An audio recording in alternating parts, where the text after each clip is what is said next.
मेहदी काज़मी ज़हीर के खिलाफ अदालत पहुंच गए। ज़ारा काज़मी उनके दबाव से निकल चुकी है। अभी डेट्स क्यों ले रहे हैं? आप आकर प्रूव करें कि वो आपकी बीवी है।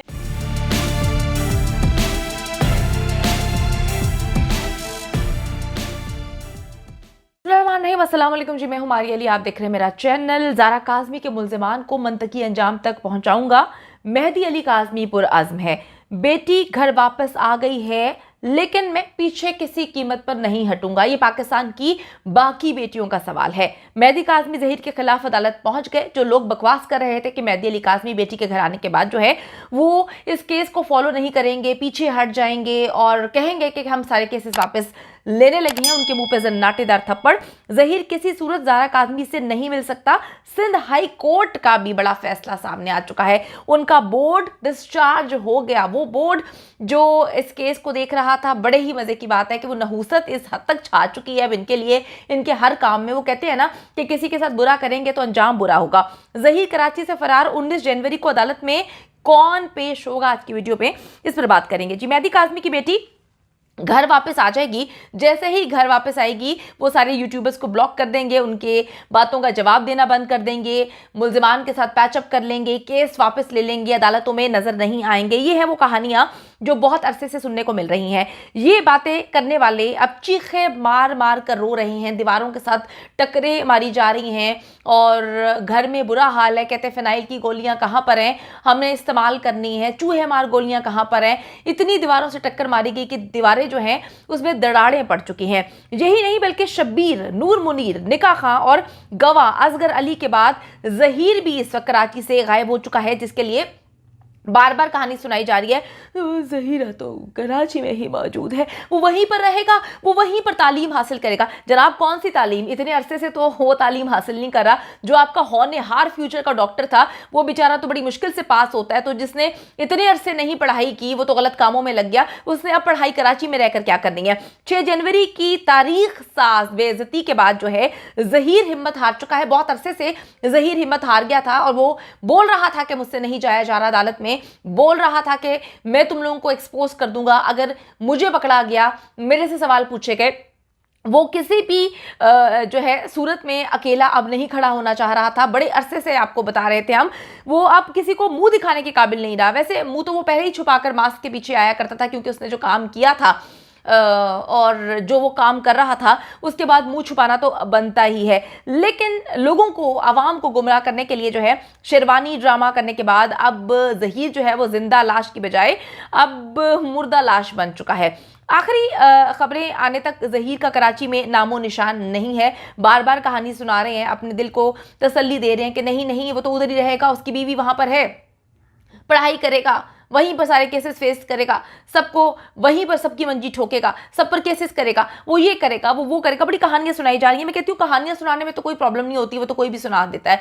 कहानियां, अफसानवी बातें ये करना किसी का कुछ जाता नहीं है। हाँ, अब बात यह है कि इम्प्लीमेंटेशन कितनी होती है वो तो आने वाला वक्त ही बताएगा। 6 जनवरी से पहले ही जलील नेक्सस को इल्म हो चुका है कि जी उनको पहले पता चल चुका था कि जी वो केस मुकम्मल तौर पर हार चुके हैं, क्योंकि जो उनके पास कहते हैं ना, बार बार कहते थे हमारे पास हुक्म का सिक्का है, तो वो जो है वो तो उनके पास से जैसे ही निकली उसने जो है वो एक न्यूट्रल मकाम पर वो फैसला किया जो कि हम सबको पता था कि फैसला करेगी। बच्चे की ज़िंदगी जो है वो इतनी नशेबो फराज से इन 9 महीनों में कहते हैं ना वो ऐसी राइड बन गई थी, रोलर कोस्टर बन गई थी कि बच्ची ने इतना कुछ बर्दाश्त किया है कि उसने अलल ऐलान ज़हीर की मौजूदगी में अदालत में ये बात बोली कि मैं अपने वालिदैन के साथ घर जाना चाहती हूँ। ये बात उनको पता थी। वो कोशिश कर रहे थे कि वालिदैन से मुलाकात ना हो, वो कोशिश कर रहे थे कि ज़हीर से मुलाकात हो, वो कोशिश कर रहे थे कि किसी पगली डॉक्टर को बीच में डाला जाए। और जो वो हरकतें कर रही थी खातून, वो भी आप सब ने देखा। इनकी हर कोशिश, हर हरबा जो है वो नाकाम हो चुका था। अच्छा जी, यही वजह थी कि ये बार बार कह रहे थे कि हम केस हारने वाले हैं। ज़ारा काज़मी उनके दबाव से निकल चुकी है। ये उस दिन सिर्फ ज़हीर की अदालत में जो है वो जलालत का दिन था। उसकी पूरी फैमिली जो है माज़रत, वो कराची से फरार हो चुकी है। ठीक है, उसकी वालिदा आई थी और out of the court settlement के लिए बहुत कहानियां सुनाई जा रही थी, बहुत कोशिशें की जा रही थी। यही वजह है कि उस दिन अदालत में सिर्फ जहीर था और अकेला रो रहा था। उसकी पूरी फैमिली जो है कराची से 9-11 हो चुकी थी। जलील नेक्सस की किस्मत का फैसला जो है वो 19 जनवरी को होना है। उस दिन ट्रायल स्टार्ट होगा। ये वो ट्रायल है जो बहुत पहले स्टार्ट होना चाहिए था, लेकिन मैं कहती हूँ ना कि चोर मचाए शोर। जब कोई इंसान गलत होता है तो वो कोशिश करता है कि मामला जो है वो सही तरीके से ना हो। ट्रायल को रोकने के लिए इन्होंने जी जान की कोशिशें कर दी, लेकिन देखें अब ट्रायल शुरू हो रहा है। मुल्जिमान अदालत में पेश नहीं हुए तो फिर इन्हें गिरफ्तार करके जेल में डाल दिया जाएगा। अच्छा जी, ट्रायल के दौरान Zahra Kazmi as star witness जो है वो पेश होकर ज़हीर के खिलाफ बयान भी देगी, उसी तरीके से जिस तरह से ज़हीर सामने बैठा हुआ था। उसने कहा कि मैं अपने वालिदैन के साथ घर जाना चाहती हूँ। यही वजह है कि अब जलील नेक्सस एक बार फिर गायब हो सकता है। बड़ी मैं कहती हूँ कुछ लोग इस केस को इतना गलत रिपोर्ट कर रहे हैं, इतना गलत रिपोर्ट कर रहे हैं, खुदा की कसम मैं समटाइम्स परेशान हो जाती हूँ कि जिनको अलिफ बे नहीं आती, ABCD नहीं आती, वो बैठ के यहाँ पर ऐसी ऐसी चवलियाँ और बोंगियाँ मार रहे होते हैं। कहा गया कज़ाबा अव्वल की जानिब से कि अदालत में जज साहब ने 2 ऑप्शंस दिए बच्ची को कि या वो वालिदैन के साथ घर जाएगी या वो फिर जो है ना वो कहाँ जाएगी, शेल्टर होम। कौन सी अदालत ने ये ऑप्शन दिए थे? कौन सी अदालत ने ये ऑप्शन दिए थे? किसी अदालत ने, कोई जज साहब ने ना कोई ऑप्शन दिया, ना जज साहब ने वहां पे बात की। मतलब अंदर जो इतनी अवाम बैठी हुई थी, जो पुलिस थे, जो फैमिली मेंबर्स थे, जो वकला थे, उन सबको ये सारी कहानी नहीं पता, लेकिन लाहौर में बैठी हुई कज़ाबा अव्वल को सब कुछ पता है, सब कुछ पता है, सब कुछ पता है। तो शुक्र अल्हम्दुलिल्लाह मैं लाहौर में नहीं हूँ, वरना कज़ाबा अव्वल का जो झूठ है ना वो कहीं ना कहीं किसी गली कूचे से निकलता हुआ ना तो पहुंच ही जाना था, क्योंकि वो कहते हैं ना कि इतने महीने आप झूठ बोलते गए, इतना झूठ बोल रहे, इतना झूठ बोल रहे कि पता नहीं लाहौर के लोग वहां पे रहते कैसे होंगे। अच्छा जी, अब बात यह है कि जलील नेक्सस एक बार फिर से गायब हो चुका है। अदालत में उनके वकला जो हैं वो पेश हो रहे हैं और यही कोशिश कर रहे हैं कि लंबी लंबी तारीखें मिलती जाएं, डेट्स लें ताकि केस को लटकाया जाए। यही इनका हर बार पहले out of the court settlement की कोशिशें की गई थी, जब नहीं हुआ तो फिर इन्होंने अब जो है डिले करना शुरू कर दिया। यही वजह है कि ज़हीर की बच्ची से मुलाकात की दरखास्त पर भी उनके वकील ने लंबी तारीख मांग ली। भाई तुम तो कहते हो कि तुम उसके शौहर हो, तुम तो कहते हो कि वो मेरी बीवी है। भाई बीवी है, मियाँ बीवी आपके बकौल आप लोग हैं, तो आप लंबी डेट्स क्यों ले रहे हैं? आप आकर प्रूफ करें कि वो आपकी बीवी है, आप आके हर चीज़ को प्रूफ करें। बीवी वो तुम्हारी है, जाना वो अपने वालिदैन के साथ जाती है। तो अजीब व गरीब किस्म की कहानी है।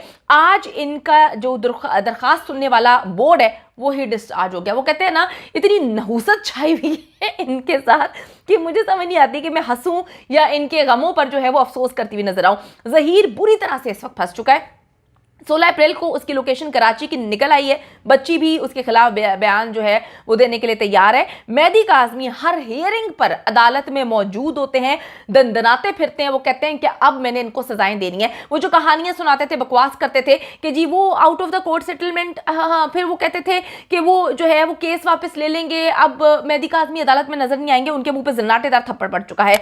अब मैं आपको बताती चलूँ कि जलील नेक्सस की पूरी कोशिश है कि किसी ना किसी तरीके से सुलह हो जाए। Out of the court settlement के लिए फिर तैयारियां शुरू हो चुकी हैं। कुछ अजीबोगरीब किस्म के बंदों को भी बीच में अब डाला जा रहा है। अब बॉल जो है मेहदी अली काज़मी के कोर्ट में है और मेहदी काज़मी जो है कदम पीछे नहीं हटाएंगे। जितनी बार उनसे बात हुई उन्होंने एक ही बात बोली है कि अब मेरी बेटी का सवाल नहीं है, पाकिस्तान की बाकी बेटियों का सवाल है। मेहदी काज़मी ने साफ साफ कह दिया है कि मैं केसेस को परसू करूंगा और इनको कैफरे किरदार तक पहुंचाऊंगा, क्योंकि ये अब ज़हरा काज़मी की जिंदगी की नहीं बल्कि पाकिस्तान की हर उस बेटी की जिंदगी का सवाल है जिसने मुझ पर एतबार किया, जिसके वालिदैन ने मुझ पर जो है एतबार किया। आप लोग मिलकर दुआ करें, इंशाअल्लाह ताला हक और सच की फतह होगी।